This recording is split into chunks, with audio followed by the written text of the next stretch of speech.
Hello दोस्तों, मेरा नाम है जय। और क्या आपको पता है साल 1999 में रूस के एक एक्सपर्ट ने कैलाश पर्वत के रहस्य के बारे में पता करने के लिए एक खास टीम बनाई और लंबे समय तक रिसर्च करने के बाद उस शख्स ने अपनी लिखी किताब में ये दावा किया कि कैलाश पर्वत प्राकृतिक पहाड़ बिल्कुल नहीं है, बल्कि इस पर्वत को इंसान या किसी अन्य शक्ति ने तैयार किया है। और यही पता लगाने के लिए जब साइंटिस्ट ने गूगल अर्थ के साथ मिलकर सैटेलाइट से ये देखा तो उनके देखते ही होश उड़ गए। वहाँ कुछ अलग ही नजारा था। इस वीडियो का टॉपिक है मिस्ट्री ऑफ कैलाश पर्वत।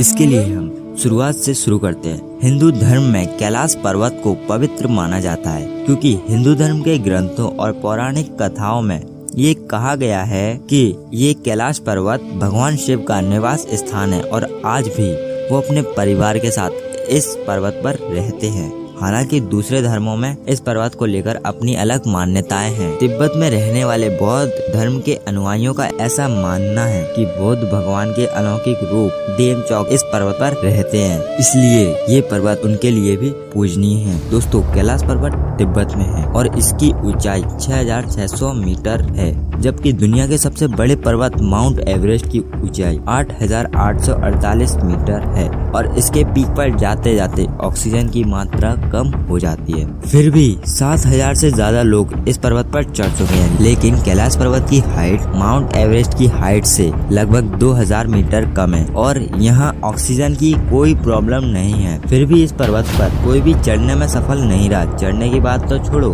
आधी रास्ते तक कोई सही सलामत भी नहीं पहुँचा। यही बात उन कैलाश पर्वत पर चढ़ने वालों से पूछी गई तो उन्होंने बताया, जब हम पर्वत पर चढ़ रहे थे तो हमारे बालों और नाखूनों की लंबाई भी तेजी से बढ़ने लगी। नॉर्मल लाइफ में 2 हफ्तों में जितनी बालों और नाखूनों की लंबाई बढ़ती है उतनी लंबाई यहाँ सिर्फ 12 घंटों में बढ़ रही थी। जैसे जैसे हम पर्वत पर चढ़ते जा रहे थे वैसे वैसे हमारा दिल जोरों से धड़कने लगा और बेचैनी भी होने लगी। इसके बाद हमारे मन में ये ख्याल बार बार आ रहा था, आगे मत आओ, यहाँ से वापस चले जाओ। और फिर हमारा शरीर कमजोर पड़ रहा था, जैसे कोई हमें पीछे से खींच रहा हो।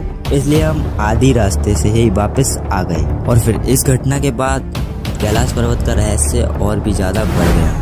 इन बातों पर वैज्ञानिकों को भरोसा नहीं था और फिर चीन के साइंटिस्ट अपनी टीम बनाकर कैलाश पर्वत के रहस्य के बारे में जानने के लिए पर्वत पर चल दिए। और फिर उनके साथ भी वैसा ही हुआ जैसा बाकी लोगों के साथ हुआ था। फिर भी साइंटिस्ट रुके नहीं। सन 2001 में चीन के साइंटिस्ट अपनी टीम लेकर हेलीकॉप्टर के साथ कैलाश पर्वत के रहस्य के बारे में पता करने के लिए निकल पड़े, लेकिन तब उनके साथ कुछ ऐसा हुआ जिसके बारे में वो सोच भी नहीं सकते। चाइना मीडिया रिपोर्ट्स के मुताबिक शुरुआत में तो उन्हें बड़ा ही सुंदर नजारा देखने को मिला, लेकिन जैसे जैसे वो आगे बढ़ रहे थे वैसे वैसे मौसम बिगड़ने लगा। बर्फबारी होने लगी, भयानक हिमस्खलन भी होते हुए दिखे। साइंटिस्ट के मुताबिक ये बर्फ के टुकड़े इतने खतरनाक थे कि रास्ते में आने वाली चीज को तबाह करते जा रहे थे और बिजली भी जोरों से कड़क रही थी, जिससे हेलीकॉप्टर को संभालने में काफी प्रॉब्लम हुई। और ऐसा होने की वजह से हेलीकॉप्टर ठीक तरह से काम नहीं कर रहा था और ऑक्सीजन की कमी भी होने लगी।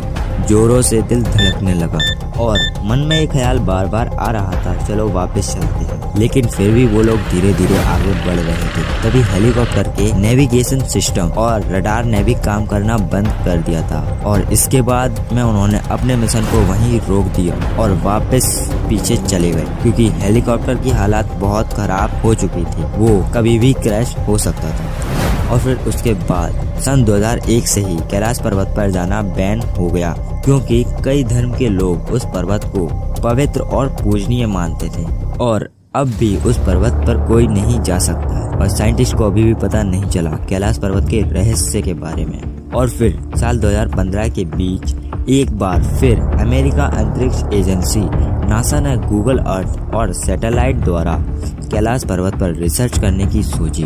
नासा के वैज्ञानिक ये जानना चाहते थे कि ऐसा क्या है कैलाश पर्वत पर जो आज तक कोई भी नहीं चढ़ पाया और आखिर क्यों उसके ऊपर हेलीकॉप्टर भी नहीं ले जाया जा सकता। गूगल अर्थ द्वारा जो फुटेज सामने आई उसके बाद साइंटिस्ट भी देखते ही दंग रह गए। उन्होंने देखा कैलाश पर्वत पर तो स्वयं महादेव विराजमान है और तपस्या कर रहे हैं। आप इन फोटोज में देख सकते हो और ये फोटो में किसी भी तरह की एडिटिंग नहीं हुई है। और कैलाश पर्वत के इस हिस्से में अगर आप देखोगे तो यहाँ पर जो फॉर्मेशन है वो आपको कुछ ओम की तरह दिखता है। ये भी कहा जाता है कि जब इधर शाम होती है तो इस पर्वत पर स्वास्तिक की परछाई नजर आती है और ये कोई कोइंसिडेंस नहीं हो सकता, ये ओरिजिनल है। और अगर आपको अभी भी विश्वास नहीं होता है तो आप गूगल अर्थ ऐप पर जाकर देख सकते हो।